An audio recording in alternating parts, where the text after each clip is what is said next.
ഞാൻ ജപിക്കുന്നത് അതേപോലെ ആവർത്തിക്കുക എല്ലാവരും. നേരത്തെ പറഞ്ഞു ഇനി മേലാൽ ആവർത്തിക്കരുതെന്ന്, ഇപ്പൊ പറയുന്നു ആവർത്തിക്കണമെന്ന്. ഞാനിതിൽ ഏതാ വിശ്വസിക്കണ്ടേ? എന്റെ മണി. കുശവ, ആചാര്യം പറഞ്ഞ അനുസരിച്ചാ മതി. ഓ,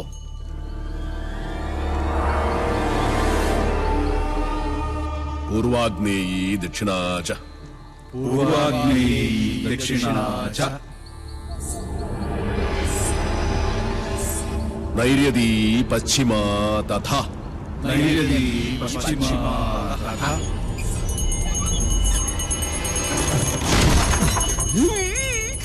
വായവീ ചോത്തരൈ ശാനി വായവീ ചോദരീ ശനി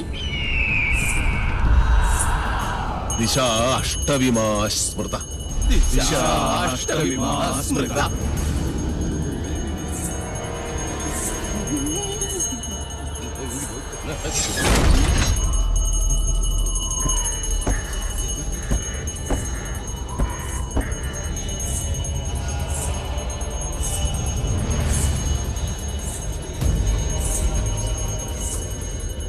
ആരും കണ്ണു തുറക്കരുത്.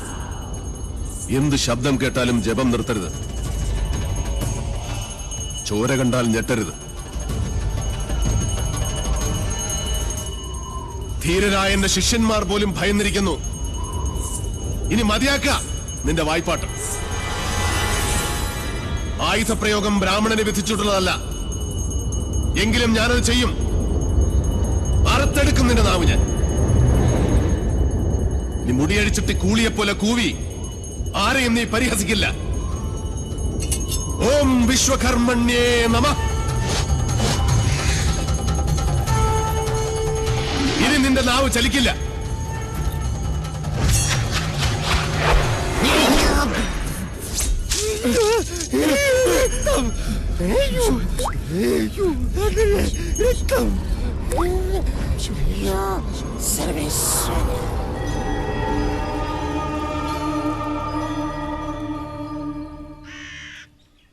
ഇനി ഇവിടെ നിൽക്കാൻ പറ്റില്ല. രാത്രി ആയിക്കഴിഞ്ഞാൽ യക്ഷികളുടെ ഫാഷൻ ഷോ കണ്ടു മടുത്തു. ദാഹിക്കുമ്പോ ഷാർജ ഷേക്ക് കുടിക്കുന്ന പോലല്ലേ രക്തം കുടിക്കുന്ന ചരക്കകത്ത് കൂടിയിരിക്കുന്നത്. ഇനി ഞാനിവിടെ നിന്നാൽ എന്റെ ജീവിതം വവ്വാല് ചപ്പിയ മാങ്ങ. അവിടെ നിൽക്കുക. തിരിഞ്ഞു നോക്കില്ല ഞാൻ. ഇതുവരെ ചെയ്ത പണിയുടെ കൂലി ഈ ഓട്ട് കിണ്ടി കൊണ്ട് അഡ്ജസ്റ്റ് ചെയ്യാന്ന് വിചാരിച്ചു. മുതലായിട്ടല്ല. കൂലി തന്നില്ലെങ്കിൽ തച്ചന്റെ ശാപം നിങ്ങളുടെ തലയിരിക്കും. എന്നാൽ വരട്ടെ. നീ പോവില്ല രൗത്തമ. ഗുരുവിന്റെ സമ്മതമില്ലാതെ നീ മനയുടെ അതിർത്തി കടക്കില്ല. കടന്നാൽ നിന്റെ രണ്ട് കാലും തളർവാദം വന്ന് ശോഷിച്ച് ഈർക്കിൽ പോലാകും. ശിഷ്ടകാലം ഭൂമിയിൽ പാമ്പിനെ പോലെ ഇഴഞ്ഞു നടക്കുന്നീ. ഓർത്തു നിൽക്കുക. അതിനോട് ആരാ പോന്നെ? അളയാ നിൽക്ക. ഞാൻ എന്നെ കൊന്നിട്ട് പോരെ. നോക്കുക, നിനക്ക് ഗുരു കൊണ്ട് പോകൂടാ. എന്റെ മുത്തച്ഛൻ കോപ്പൻ. അയാള് പണിത വീടാത്രേ. അന്നേ രണ്ട് ഉത്തരവും ഇതിന്ന് ഒരു തൂണും അടിച്ചു മാറ്റിയിരുന്നെങ്കിൽ ഞാൻ ഇങ്ങനെ കിടന്ന് ഈ യക്ഷിപ്പറമ്പ് തൂക്കേണ്ട വല്ല കാര്യം ഉണ്ടായിരുന്നോ? ഇപ്പൊ ഈട്ടിക്കും തേക്കനൊക്കെ എന്താ വില?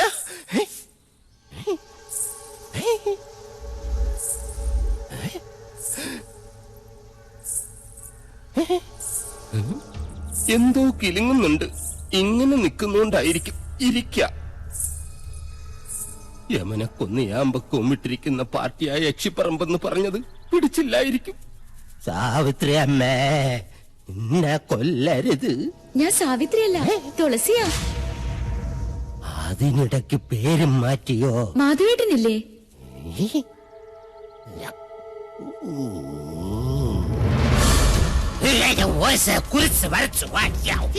അടുത്തു വരരുത്.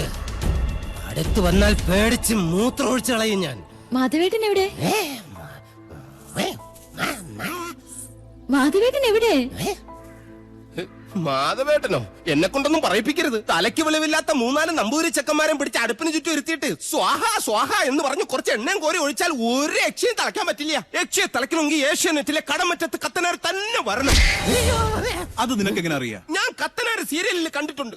അതിലാണെങ്കിൽ ഒരു കൊച്ചു കിണറ്റിൽ വീണ് ചത്തപ്പോ കത്തനാർ ഇങ്ങനെ വടിയെടുത്ത് ഇങ്ങനെ കാണിച്ചേ ഉള്ളൂ. ആ കൊച്ചു ജീവനോടെ കയറി വന്നു. അത് ഏഴില്ലാതെ. നിർത്ത. തുളസി, തുളസിയെ കൊണ്ടാക്കാൻ ആരും വന്നില്ല. വരിക.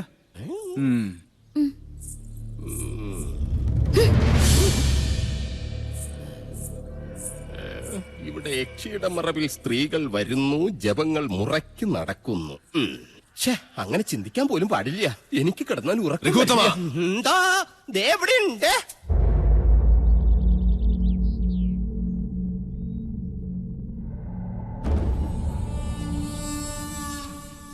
ഒന്നും എടുത്തു ചാടി അങ്ങോട്ട് ചെയ്യണ്ട. ക്ഷോഭിക്കേണ്ട നേരമല്ലിത്.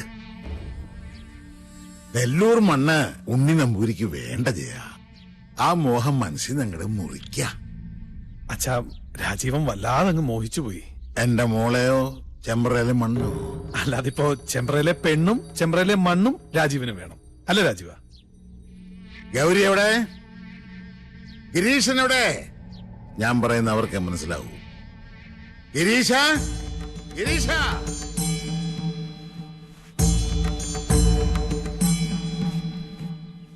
എടത്തി, ഹായ്, ആരാ ഇത്?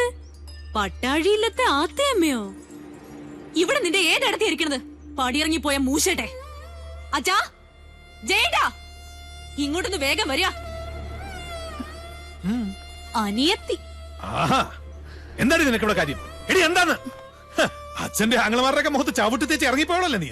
മറന്നിട്ടില്ലൊന്നും. നേർന്നെറിയും കെട്ടവളെ. ആരാ?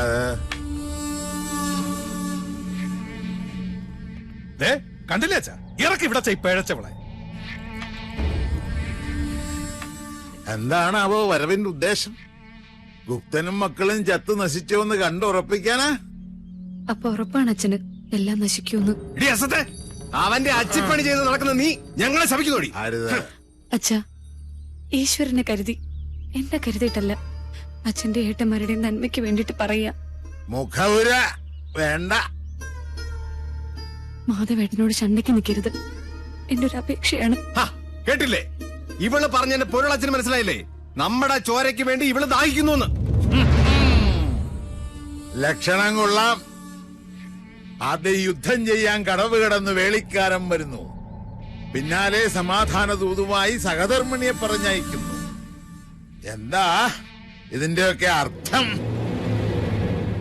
മക്കളെ, പട്ടാഴിക്ക് ഭയം ബാധിച്ചിരിക്കണോ? മടങ്ങിക്കോളാ, ഇല്ലെങ്കിൽ നിന്റെ ശവം കൊണ്ട് അവന്റെ മുഖത്തേക്ക് വലിച്ചെറിയും. അച്ഛൻ പറഞ്ഞ കേട്ടില്ലേ? ഇറങ്ങിപ്പോടി മൂദേവി. കംസജന്മം എത്ര അനുഭവിച്ചിട്ടും മതിയായിട്ടില്ല അല്ലേ? അതേടി, ഞാൻ കംസൻ തന്നെയാ. ഈ അടിവയറ്റിലൊരു കൃഷ്ണുണ്ണി വളരുന്നുണ്ടെങ്കിലേ വലുതാമ ഇങ്ങോട്ട് പറഞ്ഞു വിട. ഈ ജയൻ ഇവിടെ തന്നെ ഉണ്ടാവും. ബാക്കി അവനോട്. അത്രയും ആയുസ് നിനക്കില്ല ജയ. തൊടില്ല നീ. വഴിതെറ്റിയിട്ടായാൽ പോലും ജീവിതത്തിൽ ഒരിക്കലും ഇനി ഈ മുറ്റത്ത് കാലുകുത്തരുത്. മനസ്സിലായോ? അനന്താ, ഇത്രയും വണ്ടിയിലേക്ക് കൂട്ടിക്കോ.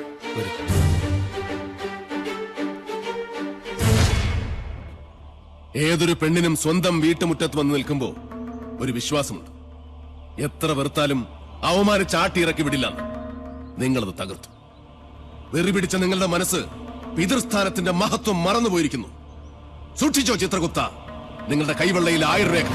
അമ്മേ, സാവിത്രി, ഇവന്റെ നെഞ്ചു വലിച്ചു കീറി ചങ്കെടുത്ത് മുന്നിൽ വെച്ചു തരൂ, എങ്കിലേ എനിക്ക് തൃപ്തിയാവൂ. പെറ്റ തള്ളയെ വിളിച്ച് നെഞ്ചിലിടിച്ച് ഓരിയിടാൻ ഇനിയും അവസരമുണ്ടാവും. അപ്പ മതി മുക്ര. ഓ, ഇതാണല്ലേ ആ മാതാമഹൻ, കാരണവരുടെ വാടക കൊലയാളി.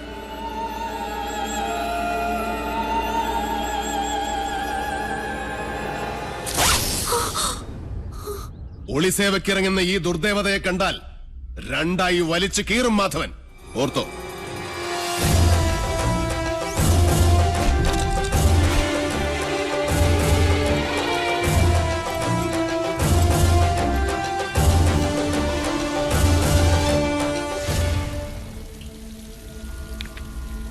മണിയങ്കോട്ടെ കാരണവരും മക്കളും നെല്ലൂർ മനയുടെ കുറെ കരഭൂമി വെട്ടിപ്പിടിച്ച് അനുഭവിക്കുന്നുണ്ട്. അടിച്ചിറക്കണ ആസത്തുകൾ അവിടെ നിന്ന്. പടിയിറക്കി നാട് കടത്തണ ജോലി നാളെ തന്നെ അങ്ങോട്ട് തുടങ്ങിയാലോ? നല്ലത്. അതി അത് നാളെ തന്നെ തീർപ്പാക്കണം. വരിക.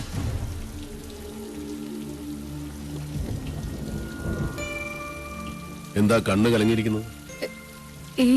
ഒന്നുമില്ല, എന്തോ ചെറിയ കരട് കണ്ണിലെ പാറ വീണു. അത്രേ ഉള്ളൂ. എനിക്കറിയാം തന്റെ കണ്ണിലെ കരട് ഞാനാണിപ്പോ. അയ്യോ, എന്താ ഇങ്ങനെയൊക്കെ പറയണേ? ശത്രു തന്നെയാണ് മാധവൻ. ശത്രുവായാലും മിത്രമായാലും ആക്രമിച്ചു കീഴടക്കുന്നത് എന്റെ സ്വഭാവമാണ്. അച്ഛന്റെയും ആങ്ങളമാരുടെയും ജീവന് വേണ്ടി മിത്ര എന്നോട് യാചിക്കരുത്. വിട്ടുതരില്ല ഒന്നിനെയും ഞാൻ.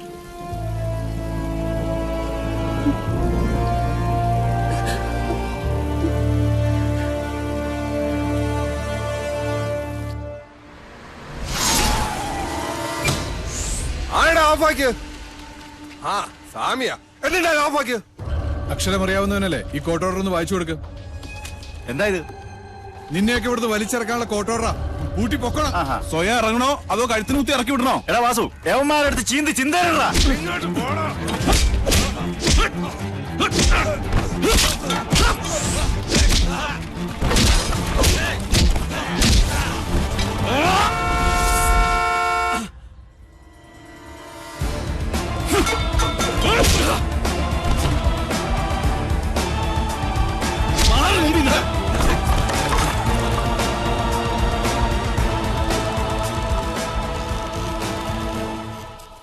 എന്താടാ ഇത്?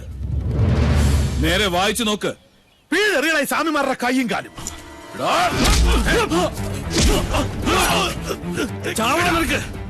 ഒരൊറ്റ വിട്ടിന് ആവിയും അനക്കവും ഇല്ലാതെ തെക്കോട്ട് നോക്കി കിടക്കുന്നേ.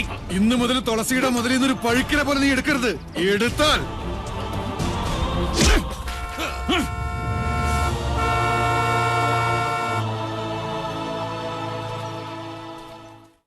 എല്ലാം നശിച്ചു, നശിപ്പിച്ചു. എന്നിട്ട് മോങ്ങിക്കൊണ്ട് വന്നിരിക്കുന്നു ചുംബന്മാര്. അമയത്തെ കഴിക്കുന്ന കഴുതകൾക്കുണ്ടാവും ഇതിലും നല്ല ഉശിര്. എന്തിനാണ് ശംഭോ എനിക്കിങ്ങനെ 3 ആമക്കള്? അച്ഛാ, എന്താ? രാജീവൻ വിളിച്ചിരുന്നു. അപ്പൊ അവരും അറിഞ്ഞു മണിയങ്കോട്ടിന്റെ അടിത്തറ അളകിയിരിക്കുന്നെന്ന്. സ്വത്തില്ലാത്ത മണിയങ്കോട്ടൊന്നും അവന് പെണ്ണു വേണ്ടാത്രേ.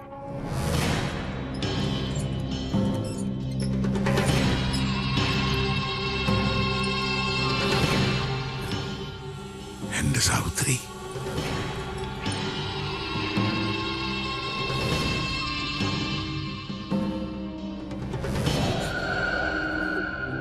എപ്പോഴൊക്കെ നിന്റെ കണ്ണു നിറഞ്ഞു കണ്ടിട്ടുണ്ടോ അപ്പോഴൊക്കെ ഈ ഗിരീശൻ മനസ്സ് കല്ലാക്കിയിട്ടുണ്ട്. കൊന്നവന്റെ ശവം മരിച്ചവന്റെ മുറ്റത്ത് ദഹിക്കണം. മണിയങ്കോട്ടെ പഴയ ആചാരങ്ങൾ തെറ്റിക്കണ്ട. അതിന് കരളുറപ്പുള്ള ആരെങ്കിലും ഉണ്ടോടാ ഇവിടെ? അച്ഛൻ പുലർച്ചെ പുഴക്കരെ കാത്തു നിന്നോ? കണി കാണാം മാധവന്റെ ജേട്ടം. വാടാ ഗിരീശ. വാസു, ചെമ്പ്രയിൽ ഇത്തിരി ചോര വീണിട്ട് എത്ര കാലായി. ശുഭമസ്തു. കല്യാണകാരണിയായി സദസായി കല്യാഭിലാഷ സമുദായിനിയായി സിദ്ധിയായി മൂലപ്രകൃതിയായി വർത്തിക്കും. സിസ്റ്റേഴ്സ്, ഈ അടുപ്പിൽ പാലുകാച്ചൻ തീരുമാനിച്ചോ? നന്നായി. ഞാൻ ഫയർ എഞ്ചിൻ വിളിച്ചിട്ട് വരാം. ആദികേശവ, ജീവൻ വേണമെങ്കിൽ ഓടിക്കോ. ഉയിര് കിടന്നാൽ നിനക്ക് വായിച്ചെങ്കിലും ജീവിക്കാം.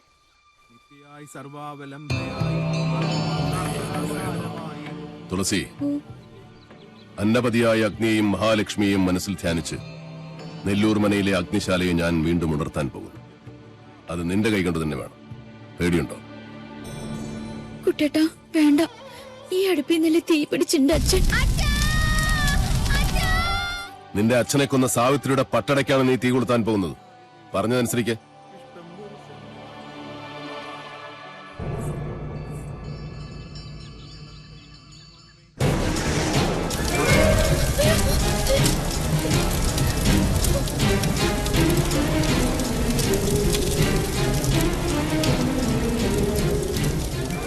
ഏതു തച്ചനും വർജിക്കേണ്ട വായു കോണിലാണ് ഈ വീടിന്റെ അടുക്കള.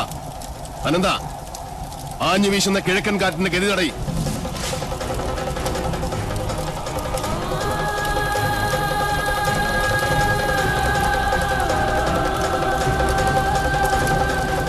എവിടെ കാട്ടുതീ പോലെ ആളിപ്പടരുന്ന സാവിത്രിയുടെ പ്രതികാരാഗ്നി?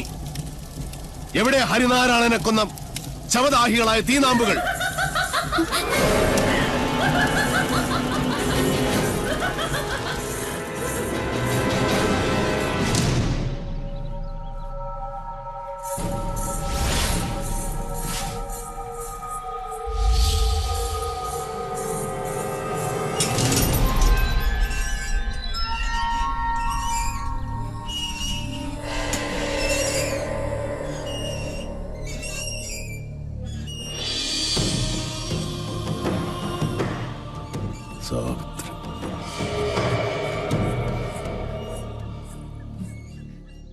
സ്വയരക്ഷയ്ക്കായി എന്തും ചെയ്യാൻ മടിക്കില്ല.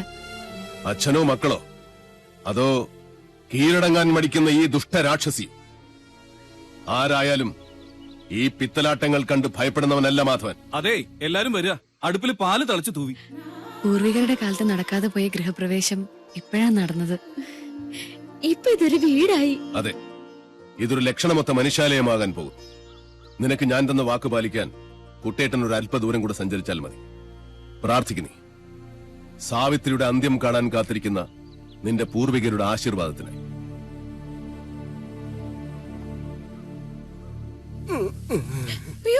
ആരാ? എനിക്കും അറിയില്ല. എന്താ പറ്റി? ഞാൻ ഇവിടുന്ന് രക്ഷപ്പെട്ടു ഓടിയതാ. വലയെ കുരുങ്ങി. 8 കാലയുടെ അല്ല, ഇതേതോ 10-28 കാലയുടെ ആണെന്ന് തോന്നുന്നു. നമസ്കാരം. എന്നെ മനസ്സിലാവുന്നില്ലേ? ഭാഗ്യം, യക്ഷിക്കും മനസ്സിലാകാതിരുന്ന മതിയായിരുന്നു. ഇനി ഈ വല മാറ്റണ്ട.